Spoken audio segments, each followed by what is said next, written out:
నమస్తే, welcome to whistle.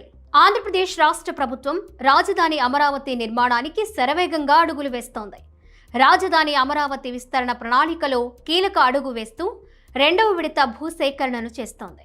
రాజధాని అమరావతి విస్తరణ కోసం భూములిచ్చిన రైతులకు రిటర్న్ గిఫ్ట్ ఇచ్చేందుకు ప్లాన్ చేస్తున్న ప్రభుత్వం వారికి శుభవార్త చెప్పనుంది.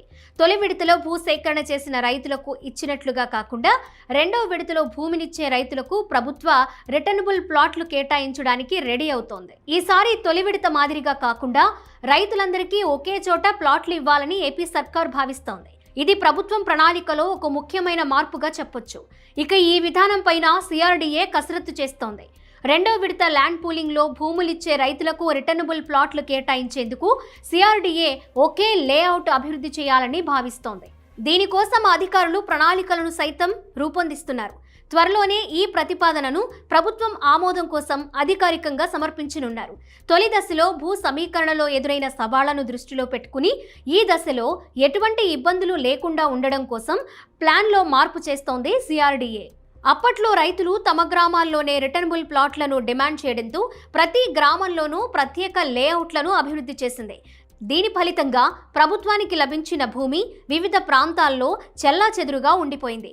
భారీ ప్రాజెక్టులకు భారీ విస్తీర్ణంలో భూమి అవసరమైనప్పుడు ఒకే చోట లభించే పరిస్థితి లేకుండా పోయింది. అలాగే ఎక్కువ లేఅవుట్లు చేయడం వల్ల ప్రతి లేఅవుట్కు ప్రత్యేక మౌలిక సదుపాయాలను కల్పించడం ఖర్చుతో కూడుకున్నదిగా మారింది. ఈ అనుభవాల దృష్ట్యా ఇప్పుడు రెండో విడతలో భూములిచ్చే రైతులకు అందరికీ ఒకే చోట ఇవ్వాలని సిఆర్డీఏ భావిస్తోంది. ఈ నిర్ణయంతో ప్రభుత్వం సేకరించిన భూమి భారీ ప్రాజెక్టుల కోసం కేటాయించడానికి వీలు కలుగుతుందని అంచనా వేస్తున్నారు. ముఖ్యంగా అంతర్జాతీయ విమానాశ్రయం, ఇంటిగ్రేటెడ్ స్పోర్ట్స్ కాంప్లెక్స్ వంటి భారీ ప్రాజెక్టులకు ఈ భూమిని ఇవ్వడానికి వీలవుతుందని భావిస్తున్నారు.